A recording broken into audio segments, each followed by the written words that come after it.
Thank you so much for tuning into the Logs. Coming up, Episode 4, How Desire Leads to Suffering.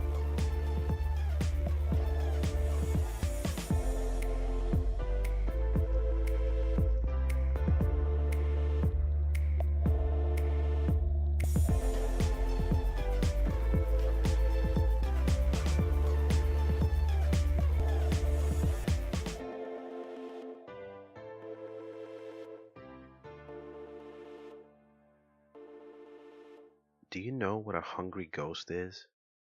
Look it up right now if you can. I'll give you a second. Search for images. And I can't stress enough, if you're driving, please don't do this. I will do my best to describe it to you in a second. Did you see it? Isn't it something that will haunt your nightmares? They look like these shriveled up masses, a very thin mummy without the wraps. And they've just got this huge belly, wisps of hair flying about, and a very, very tiny mouth. Hungry ghosts are driven by an intense desire for something that violates all emotion in the being. They carry this large stomach constantly. It constantly calls for food, rumbles and begs. But with their tiny mouths, the hungry ghosts cannot even eat fast enough to satiate their hunger. But what are these hungry ghosts? Where do they come from? Well, actually, they come from Chinese and Vietnamese folklore. And in some aspects, they're connected to Buddhist religions, and they just represent the extreme that comes from desire, the thing that comes from people's unhealthy habits. And these hungry ghosts are created by truly horrendous means. In these religions, it's believed that all people, once they pass, will become a ghost and live amongst the living, non-visible to them, but there, and usually venerated as ancestors. Eventually, though, a time will come when the ghost will pass away a second time, and this is all a relatively tame ordeal. Hungry ghosts are not that peaceful. Hungry ghosts are created because of extremely unfortunate cases in which tragedy strikes a family or a person. There are instances described where a person watches their entire family be killed in front of them.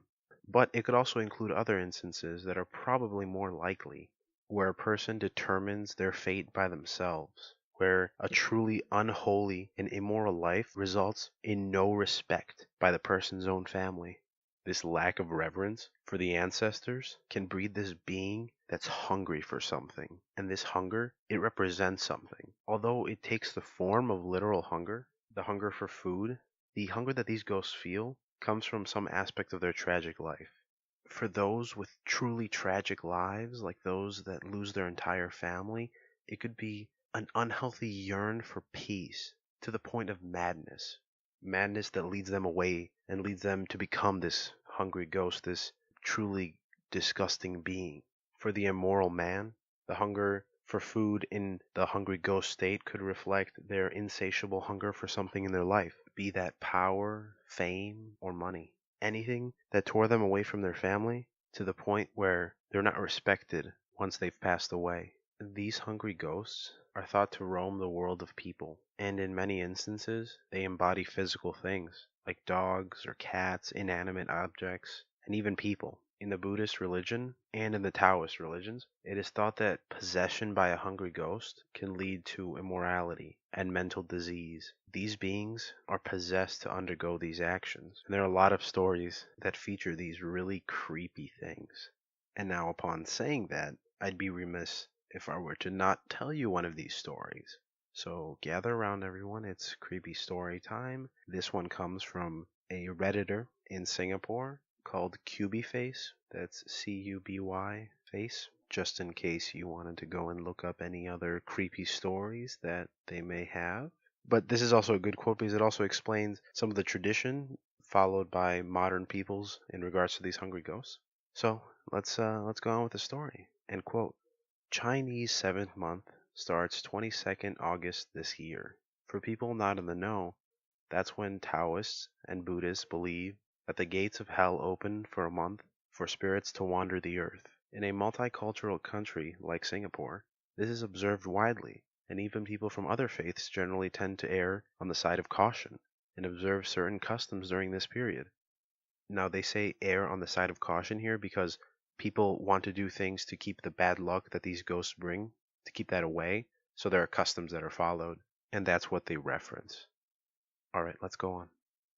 This period is also when stranger things tend to happen, and I thought I'd share something which happened to a friend of mine. He and his girlfriend went to a certain KTV, and KTV is karaoke television, so I'm guessing they went to some club. But anyway, quote, went to a certain KTV in the central part of Singapore during the 7th month a few years ago. Now, this is a big no-no for various reasons. It's believed that spirits are attracted to dark spaces. KTV rooms are generally very dark, and music and singing as entertainment.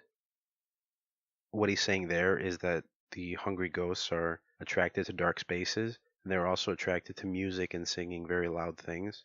So that's another 2 strikes for the couple there. But again, we go on. Quote, they spent a few hours in the room singing, had fun, and then left to make the payment. But then at the front desk, the cashiers tried to charge them for 3 people, and kept insisting that when they arrived, they had another lady with them. My friend argued with them, and finally they decided to check the footage from the security cams in the room. To his horror, the footage showed 3 people in the room.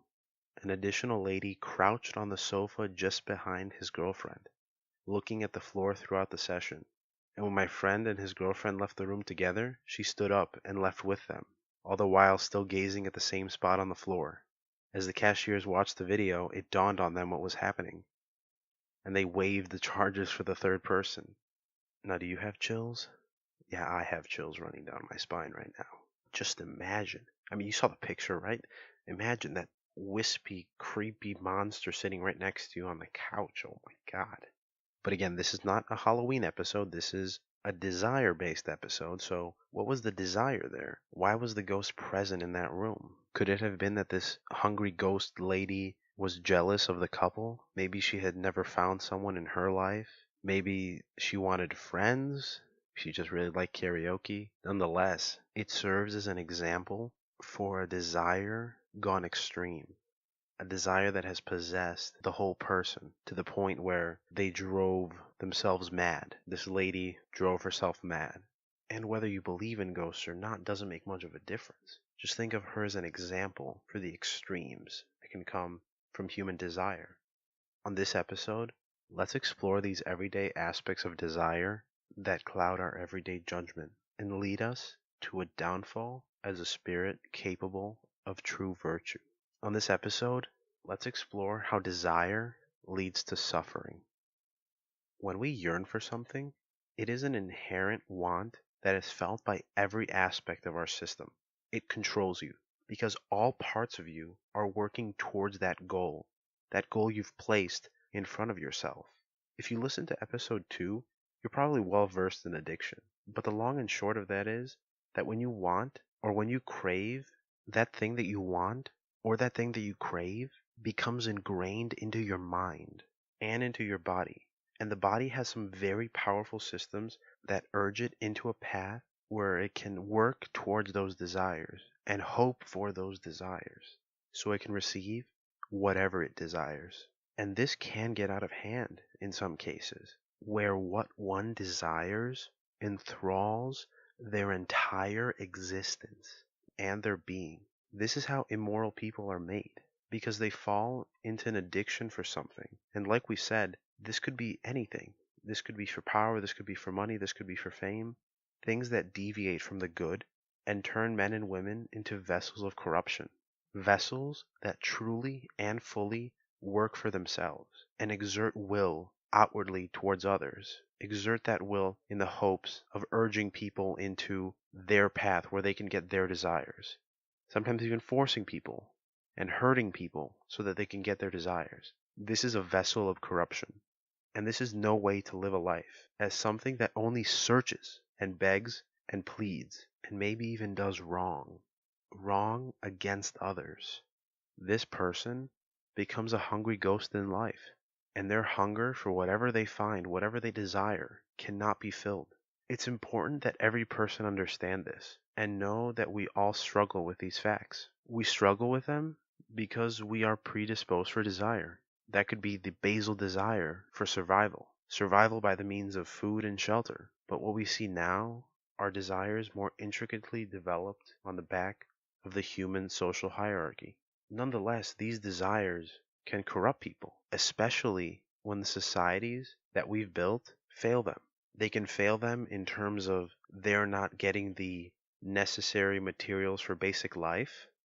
It could also fail them if that person is not getting the power, fame, or money that they desire.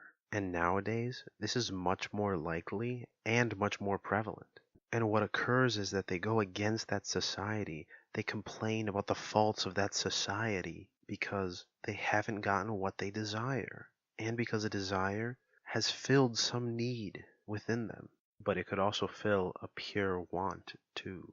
And a need or want will drive them out of their state, whatever state they're in, and it'll drive them towards that desire.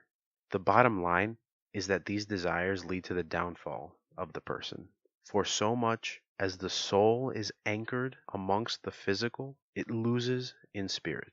Nothing makes the person other than the person. Not money, not power, not fame. Consumerism is a very good example of this fact. Consumerism is the belief that happiness and fulfillment can come from purchasing items. And this is a great tool for companies that sell items. Companies have become about selling to the consumer because consumers are desiring more and more. And these economic policies are geared towards consumption nowadays, not towards products of quality, craftsmanship, or rarity. It's geared towards consumption. More and more and more.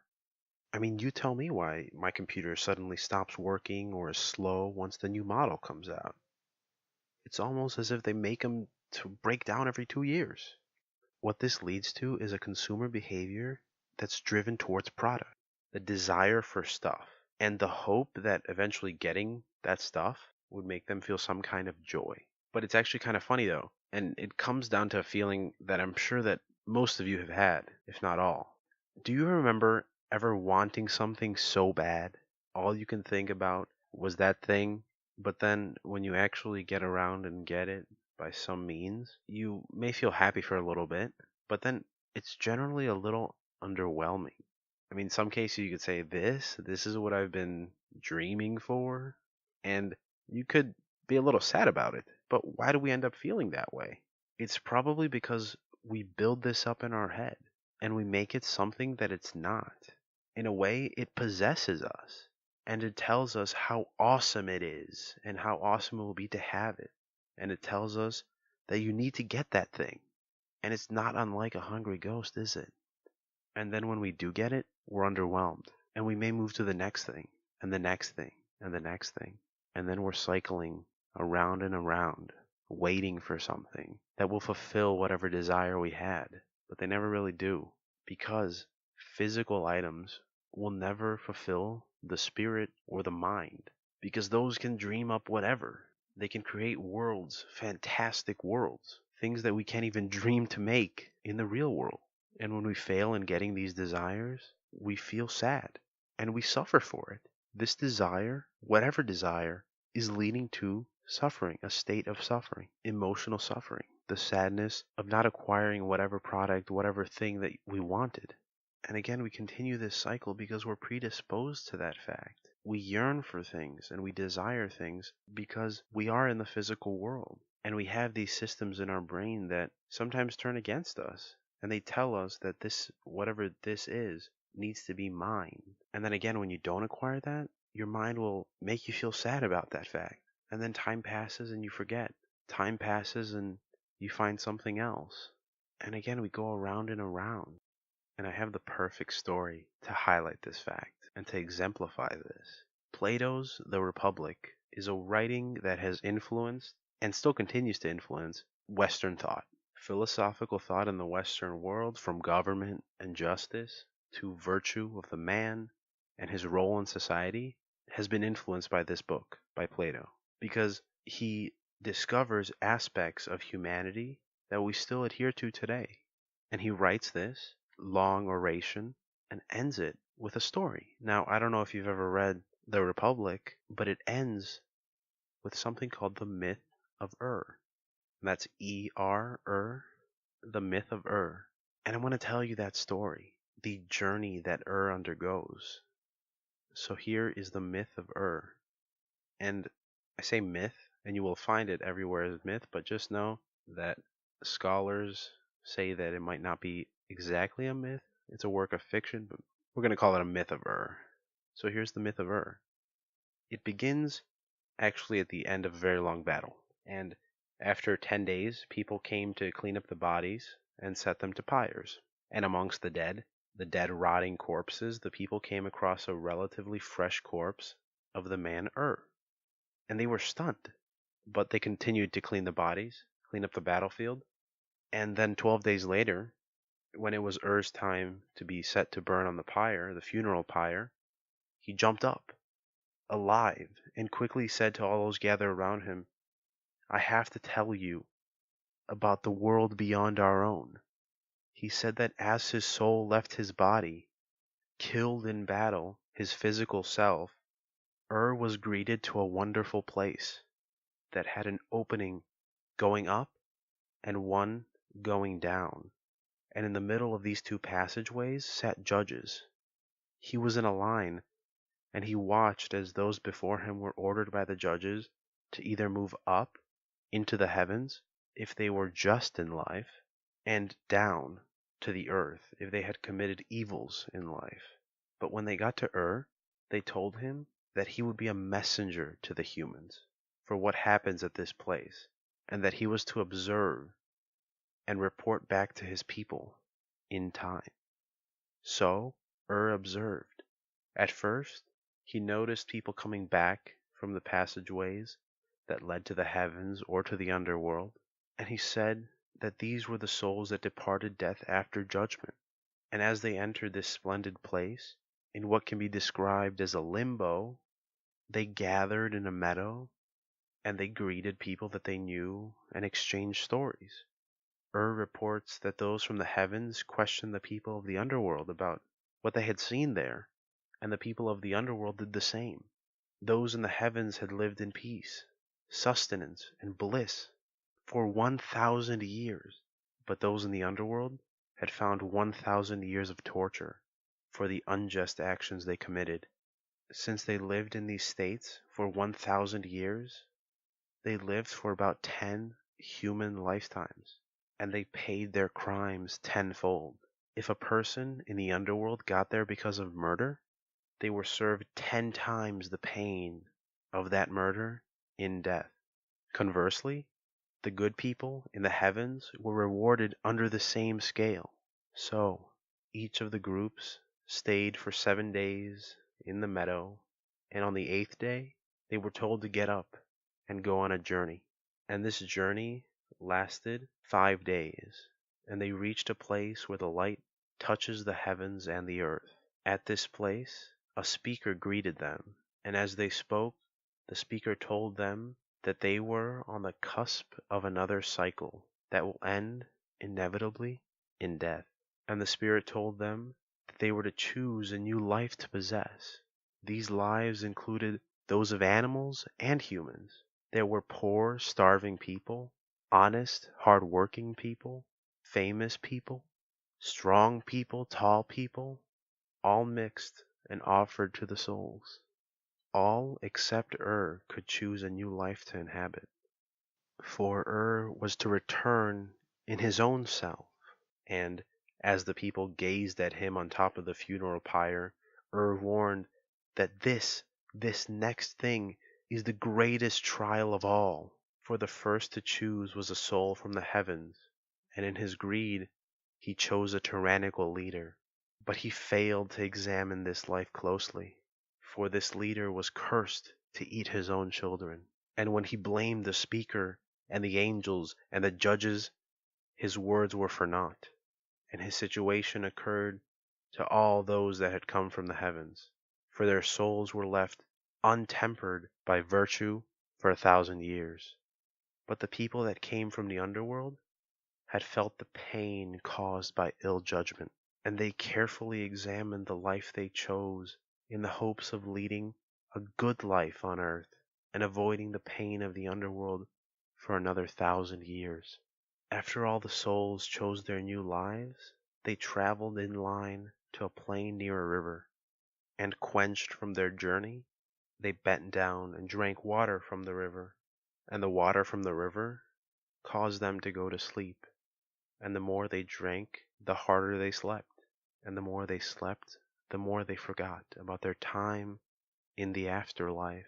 But did not drink from the river, for he was told not to, and he woke up atop the funeral pyre at the dawn of the 12th day, and he told his story to the people of Earth. And there goes the story of the myth of I hope you enjoyed it. It's a very interesting myth, to say the least. The morals within it are very interesting to unpack. The story signifies the cloudiness of judgment on the part of desire. For all those that lived in the heavens for 1,000 years, they were doomed. They had been living in complete bliss. Nothing was to bother them. Not any need for food, no conflicts, no instances where true virtue is needed. And they wanted to continue that life. They desired it because they had felt it for so long. But they were cursed, and they chose new lives that led them to the underworld. And for those that had felt the burning tinge of hell, well, they were made very wise, and they were careful to never return to the underworld again. So they were careful of the life that they chose. They chose modest lives with modest people, good people, to ensure themselves that they would never reach this point again. But the funny part of this myth, or maybe the sad part of this myth, is that it's just a cycle, and 1,000 years in the heavens, one time, will lead you to 1,000 years in the underworld the next. 1,000 years in the underworld, one time, will lead you to 1,000 years in heaven the next. Plato creates this instance where souls jump back and forth between 1,000 years of bliss and 1,000 of suffering. And it points to our desire. There were desires on both ends. Those in the heavens desired to keep the status quo. They wanted to remain in the same vein that they were in this afterlife. So they chose people in these high positions like the tyrannical leader. Those that had come from the underworld desired to never be there again. So they chose people with more mundane lives, lives closer to true virtue, modest lives that will hopefully lead him to the heavens in the next afterlife. But in the end, and eventually, both of them will suffer at some point, because eventually, someone's going to be in the underworld. It may be shifted 1,000 years, but someone will be serving time in that underworld, in that torturous environment. And even after they chose, they went and they drank from the river, and they forgot. And eventually they will be reborn into this new life that they chose for themselves. And this story falls heavy on predetermination, something that nowadays isn't really adhered to because we believe that you can change in life. We believe in the idea that a person can change throughout their life. And it's true because people can. The desires change, so the person behind those desires has to too. But what is predetermined or what's preset is that predisposition for desires. That's already in us. We can desire things other than just the basic stuff needed to keep us alive. And those desires drive us to do things to get them, to achieve them. And whether you or someone else is suffering at the hands of those desires, there is a human suffering.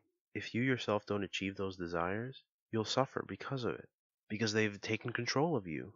And if you do something to topple another person's desires maybe, go against them, hurt them in some way, you're contributing in their suffering. Now, we began this program talking about the folklore of the Buddhist religion and the Chinese and Vietnamese peoples. And I think it's very interesting to look at how the Buddhist religion deals with desire and with suffering.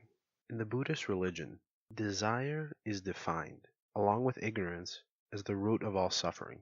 Now, let me explain a little bit about the Buddhist religion, which is centered around a spiritual guidance for the individual and is very flexible in its application. Buddhists don't believe in a god, nor do they worship some higher deity, because they believe that things are constantly changing and that we're made to adapt to these changes as human beings. They believe that life is both endless in the way that it cycles, but that it is also full of uncertainty and of suffering. In one of the four noble truths, the tenets of the Buddhist faith, this suffering is clearly defined. The second of four noble truths claims that suffering is caused by selfish craving and personal desire. And the Buddha himself said, quote, "Desire is the root cause of evil." And he worked in life to rid himself of that desire and to find some sort of spiritual enlightenment, some peace in the soul.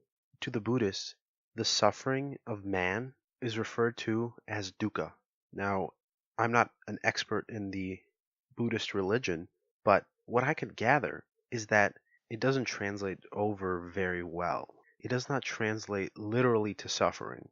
And that's just like the next word that we're going to cover. But dukkha refers to the suffering of man, and it functions in the uncertainty and in the suffering that occurs at the mundane level. So we can understand it in that way. Desire itself is referred to by the word tanha, which defines the desires for food, for water, other cravings and addictions. Tanha is the root cause of dukkha, and dukkha leads to tanha. And here again we're greeted with another cycle, where desire is the root cause of suffering. And the only way to break away from that suffering is to delve deeper into desire. Just as we saw in the myth of humans are oscillating around and around.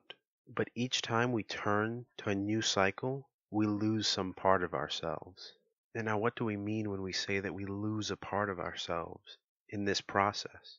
Well, we can imagine the cycle of suffering to desire to suffering. We can imagine it in this way. Imagine that we are a ship. Our body is represented by the ship on the seas. And what we sail on is a sea of desires. With each wave that hits our hull, a desire comes to us. And for most of these, we do a very good job of breaking them down, like desires for food and for water and for shelter. We easily cut through the water, as our hull, or our self-spirit, can brunt the oncoming forces. But imagine a larger wave, a wave that hits the hull and rips into it. It may not even be that deep, as the ship can still sail, but it does damage. That was a large desire, a desire for something more in which we lost a part of ourselves to achieve. This breach in our hull begins our suffering, because now the waters of desire are rushing in, and all we can hope to do is rush to the shore and repair ourselves. But we are stranded in open waters, and we accelerate. And again, splash! Another large wave hits us. More parts of the hull are exposed. And another boom! Pieces are flying. And yet another crack! And we are taking on more water than we can handle. And soon we are sinking into our desires, drowning. The faint light above, the light above the sea surface, becomes more and more dim. And see, this is what we mean when a piece of us is lost in desire. Because when we succumb to desires, we invite suffering into ourselves. The water rushes into us, the waters of desire. These cycles that we undergo lead us to our demise. In the Buddhist religion, that means death of the true person, but it can also refer to the corruption of the spirit and the creation of a vessel of corruption, as we said earlier in this program. A person that's so fallen from true virtue and manifested in desire, a desire that breeds suffering. It's something sad to think about, to think of all those in their ivory towers, lives full of searching and searching for something to take their suffering away, only to have it return once they've achieved that goal. So, if you're listening to this right now, be like Understand that this cycle can be broken so long as we do not yearn for things, and simply understand life as it comes to be, as it plays out in front of us. Plan for the future, but don't bend wills to achieve that plan. Flow across the waters unscathed, and brace for oncoming desires. Desires that you know are coming, break them away. Live for yourself and do right by others. Take hold of what you need and don't break yourself for what you want. And if you come across a being so lost in desire, do not mock them, for you know that they are suffering much more than you. Be their lifeboat, lift them from beneath the surface of the water, and allow them to breathe in the air. Be their salvation, because it just may be, that those people don't work only to fulfill the desires that they have. Maybe they simply do so to be free of the stranglehold that desire has on them, even if it's for just a moment. True freedom is like a breath of fresh air. I want to close out today's program with a quote from prolific Greek writer Nikos Kazantzakis, who had been nominated for the Nobel Prize in Literature on 9 different occasions. Sadly, he never won one, but he's very famous for novels like Captain Michalis and The Last Temptation of Christ, and of course his most famous novel, Zorba the Greek, which became a movie and was actually very popular in the US. Kazantzakis was a very religious man. He spent his life digging deeper into his faith. From his youth, he struggled with existential thoughts, and he struggled to find the right way to live life. And his life was built upon that struggle. And his novels benefited from his restlessness, his restless mind. And he took it upon himself to travel and to see the world and to see people, to gain new experience and to find himself amongst the people of the world. And even in his later life, diagnosed with leukemia, he continued to travel against the advice of his physicians because he felt that was his way to discover himself. And it was on one of these return trips that he fell very ill and passed away. On his epitaph, it reads, quote, "I hope for nothing, I fear nothing, I am free." Thank you so much for listening to this episode of The Logues, a podcast dedicated to understanding. Please subscribe so you're notified of new episodes and find us anywhere you find podcasts. And please remember to laugh a little.